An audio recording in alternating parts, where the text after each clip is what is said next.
அனைவருக்கும் வணக்கம். முதல்ல நமது ராஜா அண்ணனை மிகவும் பாராட்டுகிறேன். ஏன்னா எங்களோடு அரசியல் பயணித்துக் கொண்டிருந்தவர் இன்று திரைத்துறையில் பயணிக்கிறார். திரைத்துறையில் பயணித்தவங்கெல்லாம் அரசியலுக்கு வரும்போது அரசியலை சார்ந்தவர்கள் எல்லாம் திரைத்துறைக்கு வர வேண்டிய ஒரு சூழ்நிலை ஏற்படுகிறது என்பதை மரியாதைக்குரிய ராஜா அவர்கள் இதை தயாரித்ததும் டைரக்ட் செய்ததும் தானே. இப்போ என் கணவர் டாக்டர் சவுந்தரராஜன் பேசிட்டு என்று சொன்னாங்க, அவரை பற்றி தனியாக சொல்லணும்னு நினச்சிருந்தேன். ஆனால் எப்போவுமே மனதிற்கு நெருக்கமானவங்களை ஸ்பெஷலாக சொல்லணும்னு நினச்சிருந்தேன், நான் மறந்துட்டேன் அப்படின்னா. அதனால அவங்களுக்கும் சேர்த்து உங்களுக்கு எனது வணக்கத்தை தெரிவித்துக் கொள்கிறேன். தர்மர் அவர்களை பற்றி சொன்னீங்க, அவர் தான் எனக்கு பொன்னாடை போற்றினார். அவரை பற்றி சொல்லும் பொழுது மதுரையில் தான் அதிகமாக முழுசாக எடுத்தது. என்னை நேற்று ஒரு 2 நாட்களுக்கு முன்னால் தான் என்னை தொடர்பு கொண்டார்கள். ரொம்ப நாளாக அவங்கள தொடர்பு கொள்ளணும்னு நினைத்து கொண்டிருந்தேன், ஆனால் ஏதோ விடுபட்டு போச்சு அப்படின்னு சொன்னாங்க. இதில் மதுரையில் தான் இதில் படம் முழுவதுமாக எடுக்கப்பட்டு இருக்கிறது என்றால் மதுரைக்கு எனக்கும் அதிக தொடர்புண்டு. எனது தந்தை குமரி ஆனந்தன் அவர்கள் எனக்கு பெயர் வைத்ததே மதுரை மீனாட்சி அம்மன் கோயிலில் தான். அதுலேயும் என்னென்னா, சாக்லேட் கொடுக்கக்கூடாதுன்றதுக்காக மா பலா வாழை முக்கனியையும் வெட்டி ஒரு பாத்திரத்தில் போட்டு அதில் தேன் கலந்து கொடுத்தாங்க. ஆக அப்படி, ஏன்னா சாக்லேட் கொடுக்கக்கூடாது, ஏன்னா எங்கள் அப்பா எல்லாரை விட விதேசி இல்லை சுதேசியாக தான் எல்லாரும் இருக்கணும் அப்படின்னு அடிக்கடி சொல்கிறதுனால, ஆக மதுரைக்குள்ள எடுத்த படம் என்பதனால் எப்படியோ நான் இணைந்து கொண்டேன் என்று நான் நினைக்கிறேன். அதே மாதிரி இந்த நிகழ்ச்சிக்கு தம்பி தம்பி பேர் என்னப்பா? குரு விஜய். குரு விஜய் விஜய்னாலே திரைப்படத்துறையில் வெற்றி பெற முடியும். அதனால் குரு விஜய் நிச்சயமாக வெற்றி பெறுவார். அவருக்கு எனது வாழ்த்துக்களை தெரிவித்துக் கொள்கிறேன். ஏன்னா அவர் இளைய வயது ஹீரோ, அவர் அறிமுகமாகி இருக்கிறார். அவருக்கு எனது வணக்கம். அதே மாதிரி இங்கே சகோதரி சுமதி அவர்கள், அவங்கெல்லாம் நடிச்சிருக்காங்கன்னு எனக்கு தெரியவே தெரியாது. தர்ஷினி அவர்கள், திரு வாசு அவர்கள், அந்த மாதிரி ராஜா முகமது அவர்கள், வர்ஷா அவர்கள், கமலக்கண்ணன் அவர்கள், ரவி அவர்கள், எண்ணூர் ரவி அவர்கள், கேமராமேன் வாசு அவர்கள், 5 ஸ்டார் கதிரேசன் அவர்கள், பாலாஜி அவர்கள் மற்றும் அனைவரும், ஏறக்குறைய எனக்கு யாரெல்லாம் பேர் சொன்னாங்களோ அவங்களெல்லாம் மனதில் வைத்துக்கொண்டு ராஜா முகமது அவர்கள் தான் எடிட்டர்னு கேள்விப்பட்டேன். எல்லாவற்றிற்கும் மேலாக இங்கே நிறைய ராஜா இருக்காங்க. அண்ணா ராஜா, ப்ரொடியூசர் ராஜா, டைரக்டர் ராஜா, ராஜா முகமது, சவுண்ட் இன்ஜினியர் ராஜா, சவுந்தர் ராஜா, அதை மறக்கக்கூடாதுல்ல நான். அதனால எல்லோரும் இங்கே அமர்ந்திருப்பதற்கு எனது நன்றி. உண்மையிலேயே எனக்கு இங்கே கமலக்கண்ணன் அவர்கள் பேசும்போது ஒன்று சொன்னீங்க. பிஆர் ராஜா, நன்றி. அப்போ கமலக்கண்ணன் அவர்கள் ஒன்று சொன்னாங்க, அனுபவ ரீதியாக அவர் சொன்னதுன்னு நினைக்கிறேன். விளம்பரம் செய்யுங்கள். எவ்வளவுதான் எங்கள் அப்பா அடிக்கடி சொல்லுவாங்க, கல்லு உட்கார்ந்த இடத்துல வித்துறது, மோரை குவி தான் விற்கணும் அப்படின்னு. ஆக மோர் இப்போ அதுவும் நம்ம டாஸ்மாக் பற்றி இப்போ கேட்கவே வேண்டாம், உட்கார்ந்த இடத்துல விற்கிறது. இனிமேல் ஆன்லைனில் வர வரப்போகுதான். ஆனால் அதிக விளம்பரம் வரணுன்றதுக்கு ஒரு சின்ன கதை நான் சொல்லுவேன். ஒரு விவசாயி இருந்தார். அவருக்கு ரொம்ப வறுமையில் வாடிக்கொண்டிருந்தார். இந்த நிலத்தை எப்படியாவது விற்றாதான் நம்ம பிழைக்க முடியும்னு ஒரு சூழ்நிலையில் வந்தார். ஒரு விளம்பரம் எழுதுகிற, நம்ம பத்திரிகை தம்பிங்கெல்லாம் இங்கே நிறைய பேர் வந்திருக்கீங்க, விளம்பரதாரர்களும் நிறைய இருப்பீங்க. ஆக விளம்பரம் எழுதுவதற்கு கூப்பிட்டு ஒரு விளம்பரம் எழுதி கொடுத்தம்பி, இந்த நிலத்தை விற்கலன்னா என்னால் பிழைக்கவே முடியாது போல இருக்கு அப்படின்னு சொல்லுவார். உடனே விளம்பரம் எழுதுவார் அந்த தம்பி. ரொம்ப விளம்பரம் எழுதுறதுல ரொம்ப பிரபலமானவர். அதனால என்ன எழுதுவார்னு ஒரு காணி நிலம் இருக்கிறது. இந்த நிலம் ரயில்வே ஸ்டேஷனுக்கு பக்கத்தில் இருக்கிறது. ரயில்வே ஸ்டேஷன் பக்கம்னா எப்படியும் ஒரு 50 கிலோமீட்டர் இருக்கும். அதான் ரயில்வே ஸ்டேஷன் பக்கம். அது பக்கத்தில் ஒரு ஸ்கூல் இருக்குன்னு எழுதுறது. அது எப்படி 25 கிலோமீட்டர் இருக்கும். பக்கத்தில் ஸ்கூல் இருக்குது, பக்கத்தில் மார்க்கெட் இருக்குது, ஈசான மூலையில் ஒரு கிணறு இருக்குது, ஒரு 2 நல்ல மாமரம் இருக்குது, நல்ல மாம்பழம் பழுக்கக்கூடிய மாமரம் இருக்குது, ஒரு தென்னை மரம் இருக்குது, 2 கொய்யா மரம் இருக்குது. ஆக இப்படிப்பட்ட நிலம் விற்பனைக்கு அப்படின்னு சொல்லி எழுதிட்டு அதை அந்த விவசாயிகிட்ட காண்பிச்சுட்டு, இந்த கட்டணம் கொடுங்கய்யா அப்படின்னு கேட்பார். அந்த விளம்பரத்தை படிச்சுட்டு அந்த விவசாயி சொல்வார், நான் இந்த நிலத்தை விற்க போறது இல்லை அப்படிம்பார். உடனே இந்த விளம்பரம் எழுதின தம்பிக்கு கோபம் வரும். இப்போ ஒரு 10 நிமிஷத்துக்கு முன்னால தான் இந்த நிலத்தை விற்கலாம் நான் பிழைக்கவே முடியாதுன்னு சொன்னீங்க, அதனால நான் உங்களுக்கு விளம்பரம் எழுதி கொடுத்துட்டு இப்போ 10 நிமிஷத்துல மனசை மாத்தினா எப்படி விளம்பரம் கட்டணம் கொடுக்க மாட்டேன், விளம்பரம் செய்ய போறது இல்லைன்னு சொல்றீங்கன்னு சொன்ன உடனே அந்த விவசாயி சொல்வாரு, ஏன் நிலத்துல இவ்வளவு நல்லது இருக்குன்னு எனக்கே தெரியாது, நீ விளம்பரம் எழுதின உடனே இந்த நிலத்தை நான் ஏன் விற்கணும்னு நினைச்சாரு, அதனால நான் இந்த நிலத்தை விற்க போறது இல்லை. இதான் விளம்பரத்தின் ஒரு அருமை. ஆக இதை எடுத்து சொல்லி சொன்ன உடனே இந்த நிலத்தை போய் நான் ஏன் விற்கணும், இவ்வளவு நல்லது இருக்கா ஏன் நிலத்துலன்னு எனக்கே தெரியாது, விளம்பரம் எழுதின பிறகுதான் எனக்கு தெரியுது அப்படின்னு சொன்னதை மாதிரி நிச்சயமா விளம்பரப்படுத்த வேண்டும். ரொம்ப நல்லதெல்லாம் நடந்திருக்கு. நானும் ஹஸ்பண்டும் என்ன சென்ஸ் பண்றோம்னா, இது ஒரு மெடிக்கல் சப்ஜெக்ட். அதனால தான் டாக்டர் சவுந்தரராஜன் எங்கேயுமே வரமாட்டாங்க, அவங்களுக்கு பேஷன்ஸ் தான் முக்கியம். ஆனா நெடுநாள் கழித்து இங்கே வந்திருக்காங்கன்னா அது அண்ணன் ராஜாக்காகவும் டைரக்டர் தயாரிப்பாளர் ராஜாக்காகவும் 2 ராஜாக்காகவும் அந்த ராஜா வந்தாருன்னு நான் சொல்லுவேன். ஏன்னா அவங்க சாதாரணமா பேஷண்ட்ஸை பார்க்கறதுல தான் அவங்க அதிக கவனம் செலுத்துவாங்க. அதுவும் நான் அடிக்கடி சொல்றேன், கிட்னிஸ்லாம் வந்து ரொம்ப ஆரவாரம் இல்லாத, எனக்கு நேர் ஆப்போசிட் டாக்டர். ஹார்ட்லாம் படப்படப்படன்னு அடிச்சுக்கிட்டு இருக்கோம், கிட்னி அமைதியாக வேலை செஞ்சுட்டு இருக்கோம். அது மாதிரி அமைதியாக பல நோயாளிகளை காப்பாற்றியவர்கள் அவர்கள். அதனால இங்கே அவர் இந்த ராஜா அவர்கள் 2 ராஜா வர்றதுனால இங்கே வரணும்னு நான் நினைச்சேன். ஆனா அது மெடிக்கல் சப்ஜெக்ட்னு உடனே அவங்களுக்கும் மகிழ்ச்சி, எனக்கும் மகிழ்ச்சி. ஏன்னா நான் அடிக்கடி ஒன்று சொல்வதுண்டு, இந்த டிமானிட்டைசேஷன் அவங்க நம்ம பிரதமர் அவர்கள் அறிமுகப்படுத்தினாங்க.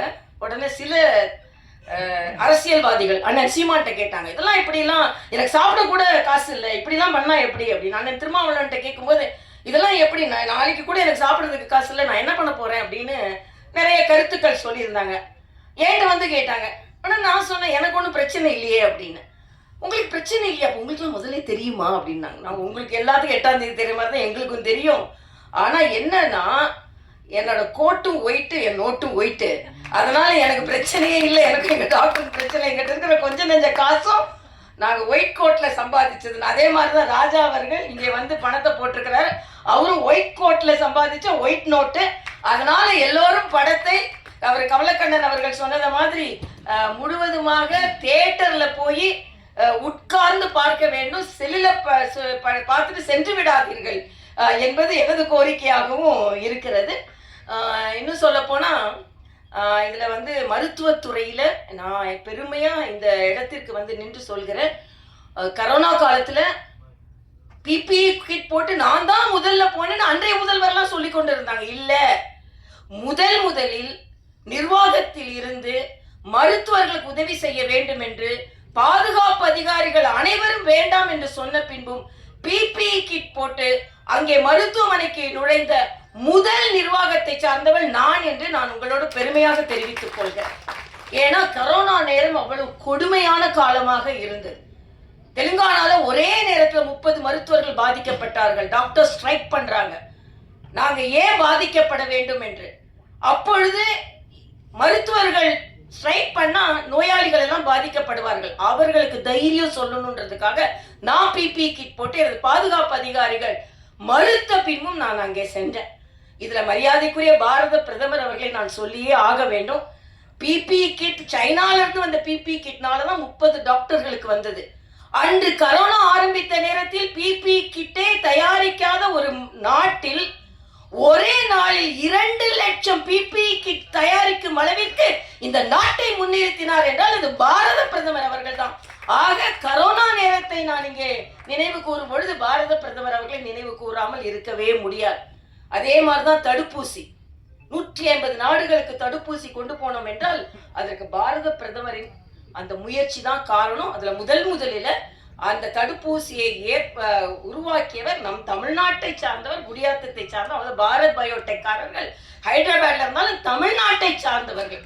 ஆக உலகத்திற்கே தடுப்பை கொடுத்தது யார் என்றால் தமிழ்நாட்டை சார்ந்தவர்கள். இங்கே அண்ணன் ராஜா அவர்கள், 2 அண்ணனும் எனக்கு அண்ணன் தான், அதனால அண்ணன் ராஜா அவர்களை ஒரு வார்த்தை வருது, ஆட்சியே போனா கூட போதையை ஒழிக்க முடியவில்லை என்றால் ஆட்சியே போனாலும் பரவாயில்லைன்னு சொல்லக்கூடிய தைரியம் பாரதிய ஜனதா கட்சிக்காரர்களுக்கு மட்டும்தான். எப்படினாலும் ஆட்சியை முடிச்சிடலாம் அப்படின்னு இல்லை. மக்களுக்கு கெடுதல் வருகிறது என்றால் எங்களுக்கு எதுவுமே தேவையில்லை என்று தான் நாங்கள் எல்லாம் பணியாற்றி கொண்டிருக்கிறோம். இந்த சமுதாயம் அதையும் உணர்வார்கள் என்று நான் நினைக்கிறேன். அதனால ஒரு நல்ல நிகழ்ச்சி, மருத்துவத்துல சம்பாதிச்சு இங்கே திரைப்படம் எடுத்திருக்கிறார். நான் அடிக்கடி ஒன்று சொல்வதுடைய, நான் ராமச்சந்திரா மருத்துவக் கல்லூரியில் பணியாற்றி கொண்டிருக்கும் பொழுது ஒரு நோயாளி ரொம்ப கவலையா இருந்தார். அவர்கிட்ட கேட்டேன், ஏங்க இவ்வளவு கவலையா இருக்கீங்க, என்னாகுமோன்னு கவலைப்படாதுங்கன்னு சொன்னேன். அதுக்கு அந்த நோயாளி சொன்னார், என்னாகுமோன்னு கவலைப்படலை டாக்டர், எவ்வளவு ஆகுமோன்னு தான் எனக்கு கவலையாக இருக்கிறது என்று சொன்னார். ஆக எல்லா டாக்டரும் அப்படி கிடையாது. நாங்கள் எல்லாருமே சேவையில் மருத்துவம் பார்ப்பவர்கள். எங்கள் டாக்டர்லாம் பார்த்தீங்கன்னா கிட்னி டிரான்ஸ்பிளான்ட்டு நிறைய நாளில் ஃப்ரீயாக பண்ணி கொடுக்குறாங்க. அதனால நாங்கள் எல்லாருமே ஒரு நியாயமான மருத்துவர்கள். அதனால தான் அநியாயமான மருத்துவர்களை பார்த்தவுடன் கோபம் வந்திருக்கிறது இவர்களுக்கு. அதனால இதை பார்த்த உடனே மருத்துவர்கள் எல்லாருமே இப்படிதான் நினைச்சிடாதீங்க. நல்ல மருத்துவர்கள் இருக்கிறார்கள் என்பதற்கு ஆரம்பமாகவே சொல்வதற்காகத்தான் நாங்கள் எல்லாம் இங்கே வந்திருக்கிறோம் என்று நான் நினைக்கிறேன். அதனால நிச்சயமாக இந்த படம் வெற்றி பெற வேண்டும். எனக்கு ரொம்ப சினிமா பார்க்குற பழக்கம் கிடையாது. ஒருத்தர் வந்து விளையாட்டா சொல்றேன், ஒருத்தர் ஒரு கதை எழுதிட்டு முடிக்க முடியாம ஒரு டாக்டர் கூப்பிட்டாராம். எனக்கு கதையை முடிக்க முடியலைங்க அப்படின்னு, நீங்க கொஞ்சம் வாங்கினாராம். உடனே டாக்டர் சொன்னாரா, எங்களை பேஷண்ட்ஸை பார்க்க தானே கூப்பிடுவாங்க, நீங்க ஏன் கதையை முடிக்கிறதுக்கு என்ன கூப்பிடுங்க, நிறைய பேர் கதையை நீங்க முடிச்சிருக்கீங்க, அதனால உங்களுக்கு நான் கூப்பிடுறேன் அப்படின்னு சொன்னாரா. அப்படிப்பட்ட டாக்டர் நாங்க கிடையாது. ஆனால் இந்த கதையை வளர்க்கறதுக்கும் கதையை நல்லா நடத்துறதுக்கும் நாங்க இங்க வந்திருக்கோம். எல்லாத்துக்கும் மேல நான் பிரதானமா இங்க வந்தது ராஜா அண்ணனுக்காக. ராஜா அண்ணன் நாங்க எல்லாரும் ஒரு அரசியல் கட்சியில இருந்து எல்லாரும் எவ்வளவோ லாபகரமாக, அரசியல் என்றாலே அது பட்டத்திற்கும் பதவிற்கும் சம்பாத்தியத்திற்கும் என்று இல்லாமல் கொள்கைக்காக தனது வாழ்நாளில் உரக்க குரல் கொடுத்து கொண்டிருக்கும் தர்ம போராளிக்காக நாங்கள் இங்க வந்தோம் அப்படின்றதுல நான் பெருமை அடைகிறேன். அது மட்டும் இல்லை, டாக்டர் சவுந்தரராஜன் அவர்களை எந்த நிகழ்ச்சிக்கும் நான் கூட்டிட்டு வரமாட்டேன். ஏன்னா நான் ஹோம் மினிஸ்டர்னு சொன்னா ஹோம் மினிஸ்டர் கொஞ்சம் ஸ்ட்ரிக்டா இருந்தால் தான் நல்லது. ஆனாலும் அவர்களும் வந்தார்கள் என்றால் உண்மையிலேயே 2 ராஜாக்களுக்கும் நாங்கள் வணக்கம் செலுத்துவதற்காக நான் மறுபடியும் சொல்றேன். எல்லா தமிழ்நாட்டு மக்களுக்கு நான் கேட்டுக்கொள்கிறேன், இந்த படத்தை தியேட்டரில் சென்று பார்த்து நல்லதை நல்லவர்களுக்காக, டூஸ் அண்ட் டோன்ட்ஸ், இது ரொம்ப நல்ல பேரு, செய்யாதே, நல்லதை செய், நல்லது இல்லாததை செய்யாதே என்பதான் வரும்னு நான் நினைக்கிறேன். அப்படிதான் இருக்க முடியும். ஆனா அரசியல்வாதி அப்படி சொல்ல முடியாது. அரசியல்வாதி நல்லதை செய்வாங்கன்னு சொல்ல முடியாது. இல்ல செய் அப்படின்னா எதையோ செய்யாதேனா நல்லதை செய்யாதே அப்படின்னு கூட அரசியல்ல இருக்கவங்களை எடுத்துக்கொள்ளலாம். ஆனாலும் ஒரு நல்ல திரைப்படத்தை பார்த்ததில் என் அப்பா அடிக்கடி ஒன்று சொல்லுவாங்க, ஒரு சின்ன ஜோக் மாதிரி சொல்லுவாங்க. இந்த கலப்படம் சொன்னாங்க, அதுல நான் டயலாகை பார்த்து தெரிஞ்சு கொண்டேன். ஏதோ ஒரு மருந்துகளை வைத்துலாம் அவங்க வியாபாரம் செய்கிறார்கள் என்று. அந்த நேரத்தில் கலப்பட மருந்துகள் அதிகமாக வந்து கொண்டிருந்த நேரம் ஒரு நோயாளி டாக்டர்கிட்ட போறாரு. டாக்டர் மருந்து எழுதி கொடுக்குறாரு. அதனால எங்க அப்பா அடிக்கடி சொன்ன ஒரு சின்ன இது, அந்த காலத்துல கலப்பட மருந்து வந்து கொண்டிருந்த நேரத்துல டாக்டர்கிட்ட போங்க, ஏனென்றால் டாக்டர் பிழைக்க வேண்டும் அல்லவா. டாக்டர் கொடுத்த மருந்து சீட்டை கொண்டு மருந்து கடைக்காரரிடம் கொடுங்கள், மருந்து கடைக்காரர் பிழைக்க வேண்டும் அல்லவா. மருந்து கடைக்காரர் கொடுக்கின்ற மருந்தை தயவு செய்து சாக்கடையில் கொட்டி விடுங்கள் என்றால் நீங்கள் பிழைக்க வேண்டும் அல்லவா.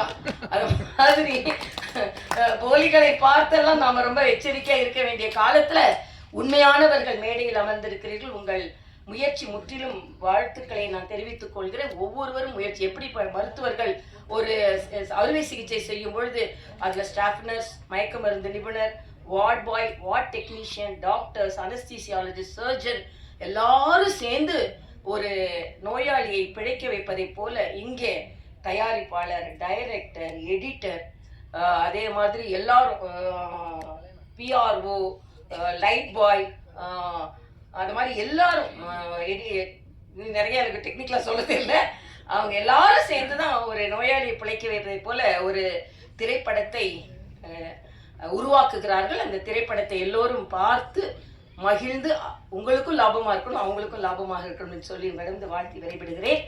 இந்த திரைப்படம் மிகுந்த வெற்றியை பெற வேண்டும். சுமதி அவர்கள் சொல்லும்போது சொன்னாங்க, எல்லாரும் நம்ம வெற்றி விழால வருவோம் என்று. இந்த திரைப்படம் வெற்றி விழாவை கொண்டாட வேண்டும் என்று வாழ்த்தி விடைபெறுகிறேன். நன்றி.